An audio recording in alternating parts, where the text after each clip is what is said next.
listen to AM 560 The Answer online at 560theanswer.com, on the AM 560 mobile app, on your Alexa-powered smart speaker, and on TuneIn, iHeart, and on Odyssey. Only the biggest stories, only the biggest guests, and only the biggest opinions. This is AM 560 The Answer. Top of the morning, Dan and Amy. It's March Madness is in full swing. Not just at the collegiate level, but also at the high school level. Oh, yeah. It's so exciting. We got a big super sectional game tomorrow. Bennett Academy, my alma mater, versus the hated, I use that in quotation marks. Come on, just rivalry stuff. North Shore team. You may have heard of them. New Trier, I believe is the this school. New Trier school that you speak of. Mm-hmm. Yes, I think. Yeah, New Trier. Yeah. No, I mean, since I grew up in the area, I got it. Yeah. I don't, it's just Charlton Heston went there, so how much can I really be disgusted by it? Well, actually, quite significantly, but still, Merrick it's nice that Garland Charlton went Heston there went too. there. Well, that doesn't help. Yeah, that does. I was trying. Stephen Moore. I was trying to cling to Stephen Moore helps. I was trying to cling to something there. There's a famous actress who went to New Trier too. I can't remember. There's several. Chris O'Donnell went there. He's obviously not an actress, but he went there. Anne Margaret went there. Anne Margaret. That's who I was thinking of. Yeah.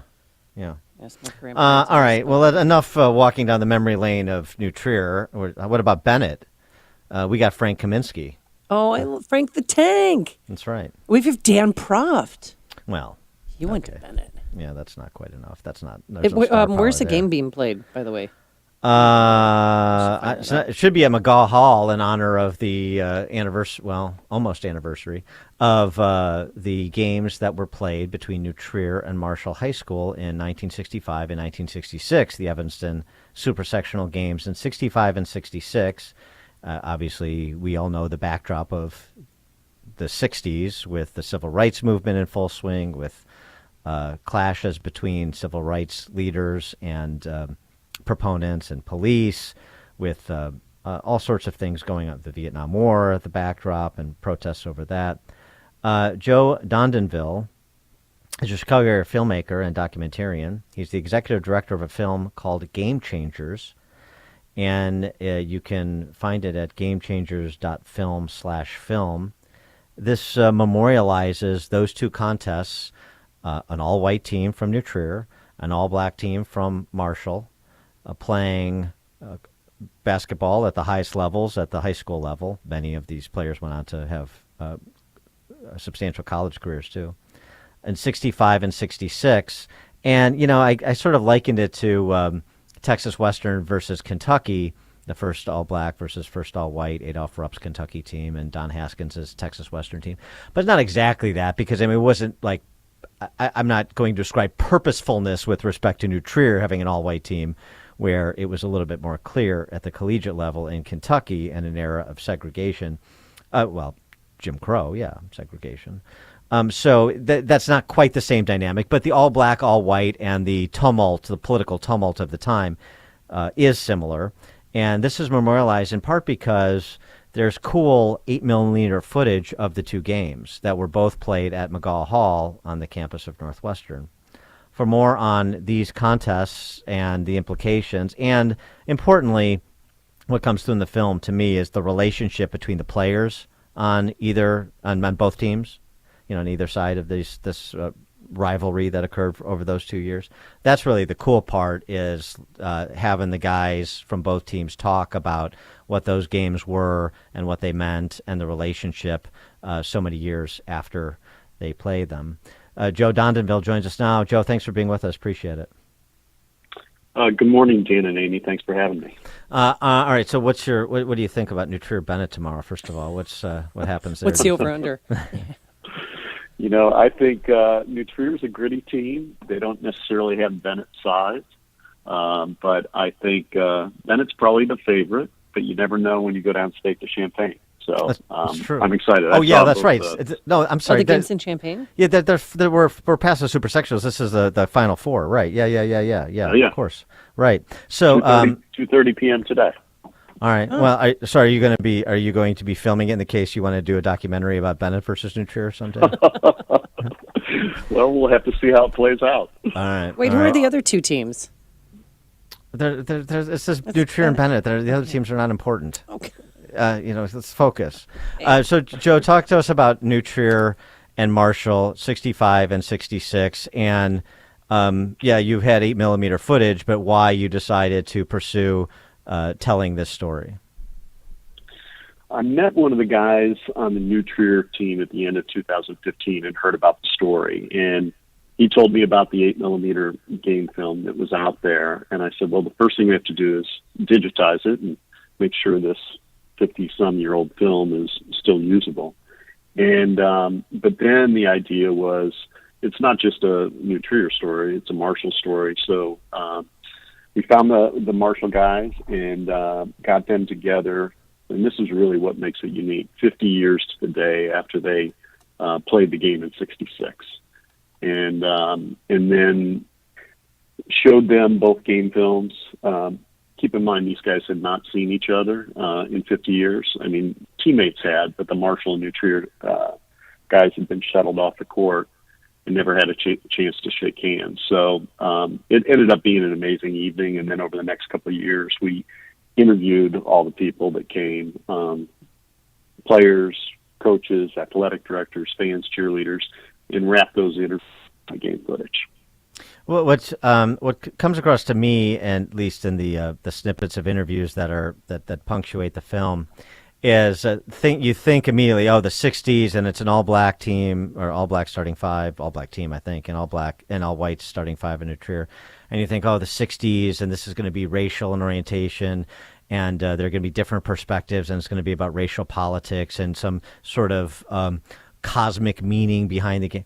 And what you get is a bunch of kids who love playing basketball, who are part of good programs and good teams, who love the good competition and learn to respect their competitors in that context. And there's not much politics at all. I mean, not that they were oblivious to it, but that wasn't their focus, and that's not how they recall those two contests. And I thought that was really sort of a great commentary on those two teams and all those kids at the time, as well as on a great commentary on sport generally.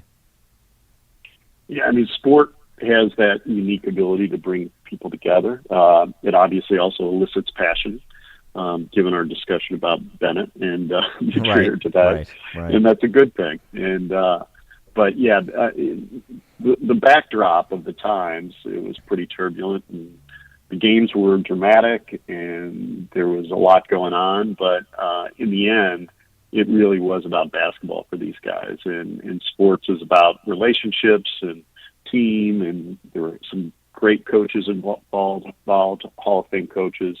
It was a great story. Yeah, but there was a brawl in one of them because somebody shattered the backboard, and while they were changing out backboards, there was a fight on the court. Can you tell us about that? Yeah, so before the game, one of the backboard was shattered by New Trier center Larry Rosenzweig, 6'11", during pregame warm-ups, and it delayed the start of the game for about a half hour. But the 66 game ended before the final horn, not because of a brawl amongst the players. It was amongst the fans that spilled onto the court, and the game was a double-digit lead at that point. So they called the game, shuttled both teams down to the locker room. But, yeah, it was pretty ugly. I mean, it was all over the front pages of the Chicago Trib and Sun-Times and Daily Illini. And, I think when I originally heard about the story, when I looked at some of the press coverage, because I was, 4 years old at the time, I didn't know the story.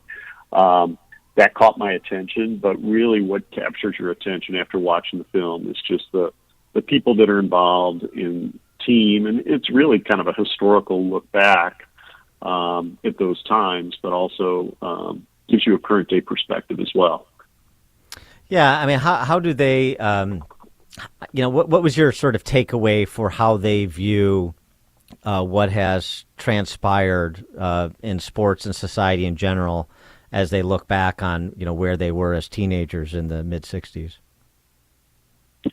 That depends on each person you talk to, because everybody's got their own perspective. Mm-hmm. A lot of the issues that were present in the 60s are kind of still around us today. And New Trier still looks a lot like New Trier did back then, and Marshall still looks a lot like Marshall. It's much smaller. Both schools had 4,000 or 5,000 kids at the time. I think Marshall's down to under 300. Yeah, and their basketball program is not what it used to be at all.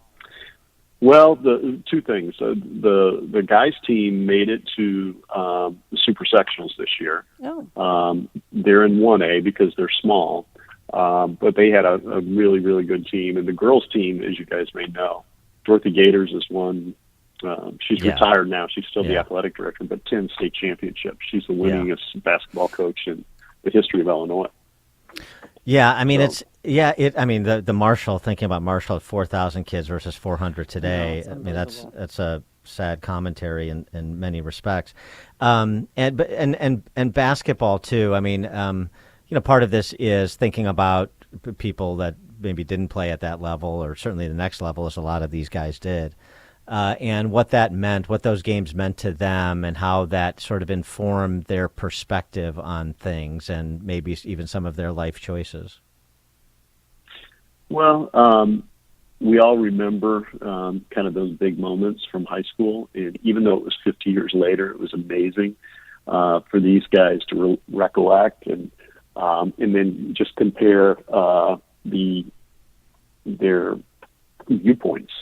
So, I think the games were important. Everybody went on to live some really amazing lives on both sides of the court, both the Marshall guys and the New Trier. And at the end of the film, we have really a little synopsis of what each player has done since 1965 and 1966. And some amazing relationships were formed as a result of the movie. And the guys then put together a foundation as a way to pay it forward. And since then, we've awarded over $100,000 in grants and scholarships, primarily to kids on the West Side, since 2019 when the Game Changer Grants program started. I'm glad you're not offering scholarships to kids in Kenilworth. I'm glad to hear that. Yeah, it's going in the right direction. No, I mean, just kidding. But, And our good friend Chet Kopic is in it. So. Oh yeah, Chet's a new Chet, dearly departed Chet Kopic was a New Trier grad. Absolutely, he was there. He was at school. At the game, Yeah. He was a New Trier 66 grad. Knew all these guys from his class. Was our narrator. It was one of his last projects before he passed. And as you know, I mean, Chet was a pro, and he loved this project. His wish was that every kid walking the halls of high school should see it.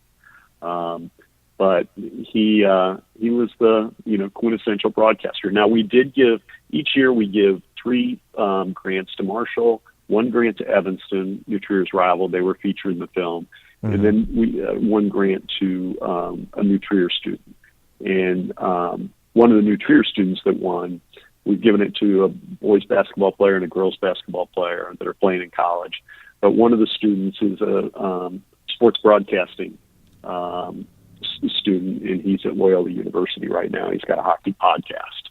So, it's been a great program, and clearly there's much more of a need on the West Side.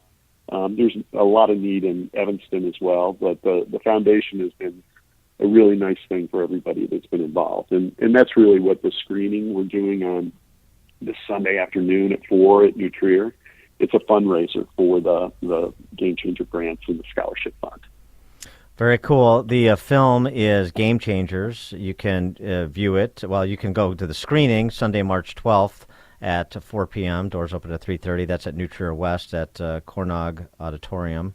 And as Joe was saying, all the proceeds benefit Game Changers Foundation, which provides those scholarships that he was just describing. Wonderful. Joe Dondanville, Chicago area filmmaker and documentarian, executive director at Game Changers Foundation as well. GameChangers.film/film, and then March 12th, this Sunday at New Trier West in the auditorium if you want to go to the screening. Wonderful. Joe Dondanville, thanks so much for joining us. Good luck with the film. All right. Thanks, Dan and Amy. Have a great day. Good luck, Bennett. Thank you. Thank you very much. Yes, thank you so much. And he joined us on our turnkey.pro answer line. Hear about the big stories of the day, then talk about them right here on Chicago's Morning Answer on AM 560. The Answer. Let's face it, talking about life insurance is never easy. But after we watched a close friend lose her husband with no insurance, we decided that wasn't going to happen to our family. Yeah, but shopping for life insurance